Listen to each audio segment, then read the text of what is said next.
I want to pick back up on the last premise we talked about in video 2,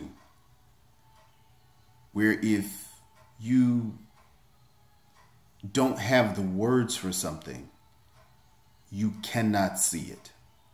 And I was thinking about that associated with the historical presence of white privilege in the United States. And again, I've said before that I believe that history serves the purpose of teaching us by continuum what is to explain situations that are going on today. And that if we can come to the genesis of something and follow it up to the point that there's an issue, we'll have a better understanding, or at least a full understanding of how to address it. And I've talked about that with immigration, with, oh, these people are trying to come in our country, build a wall. Well, let's go back in history to the genesis that that land was actually taken from that country. Now it's a different way to look at these people are coming back to their land to prosper from the riches that their land that was taken from them had. So it's a different perspective. It may not change your mind, but at least you'll fully have the information.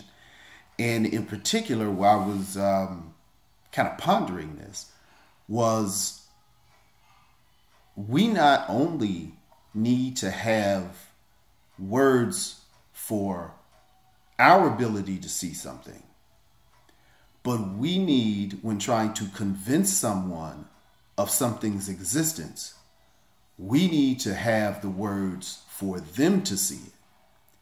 Now, when you're dealing with someone else, you need the words they need to see it, not the words you need to see it. A perfect example is white privilege. Now, before I get into that real deep, I want to make a distinction between white privilege and white supremacy. How we use the word white supremacy is actually an oxymoron. What we describe in the United States and historically have described in the United States as white supremacy is not anyone functioning at their zenith. It's probably people functioning at their lowest. And there are people that are functioning at a supreme level of humanitarianism.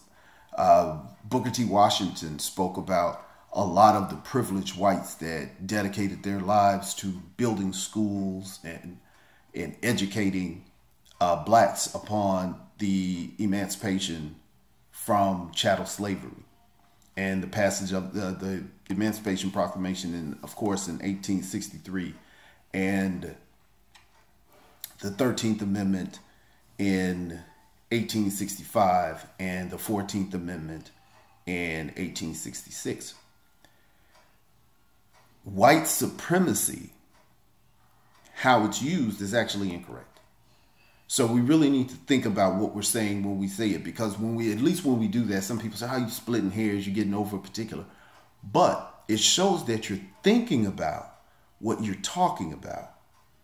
And now that you know the power of words giving you the ability to see something, you're going to be a lot more careful with the words that you use and have a particular degree of respect for those words that you probably would not have had before. Now you know the power.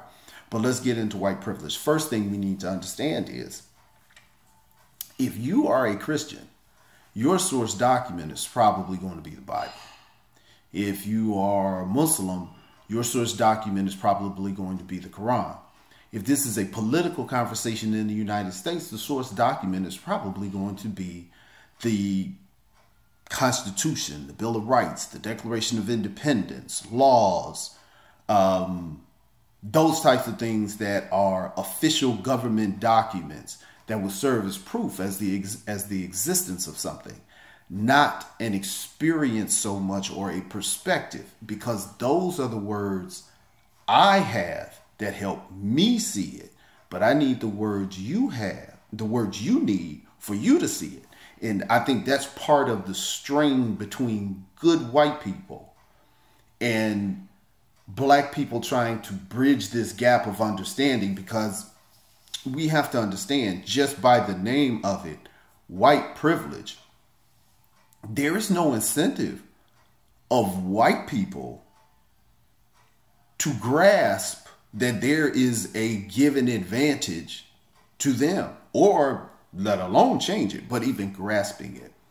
So we have to make sure that we have the words, not only so we can see it and see it clearly, seeing something clearly, two different things, but to also present it in an irrefutable way. We have to have historical information, because of course all of this is going to be historically based. White privilege is embedded in the Constitution specifically, but because, you know, we perish for our lack of knowledge. The 3/5 rule, that black people were 3/5 of a person, that was a population control balance between the North and the South, and it dealt completely with slavery. Notice the word slavery is not in the Constitution, nor is the word democracy not in the Constitution. But the word money is in there several times. But we digress. The Constitution clearly sets it up with the 3/5 rule that one person is not even a person, and another person is superior to that other group. That's the first step, because of that difference, there is something you can do that I can't do. That's something that is missing from the white privilege conversation. The Naturalization Act of 1790 specifically said, to be naturalized as a citizen of this country, you had to be what was considered white. Now, at that time, up until the 40s, Jews weren't white.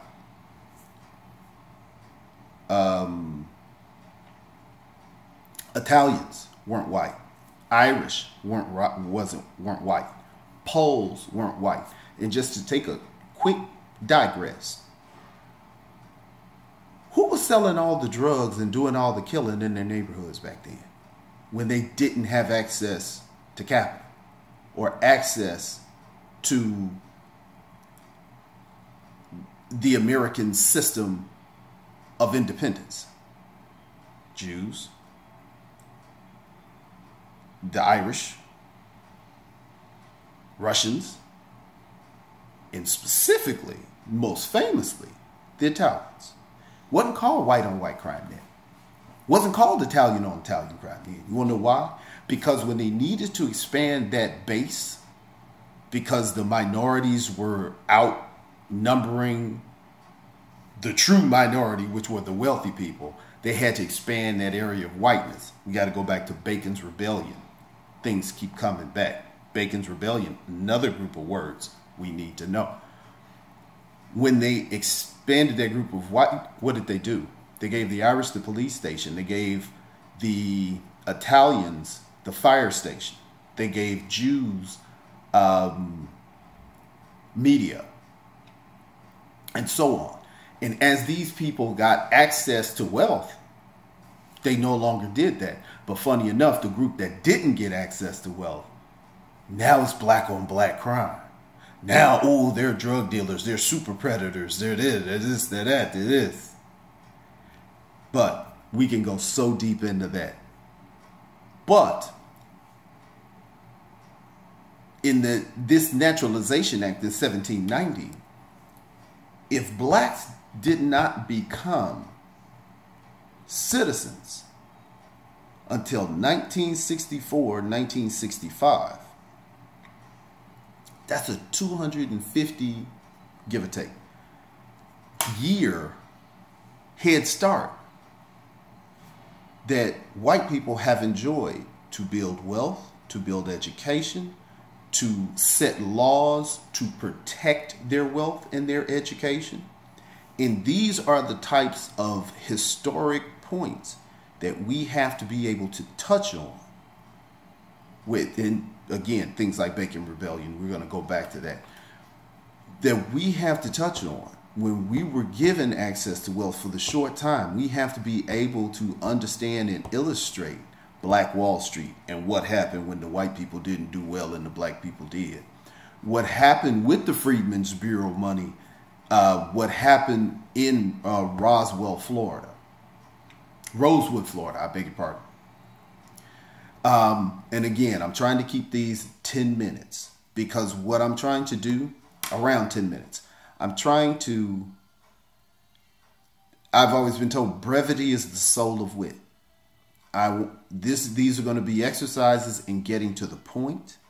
It should help my ability to organize my thoughts as well as organize topics and not veer off. Because when you do things without notes, you tend to ramble.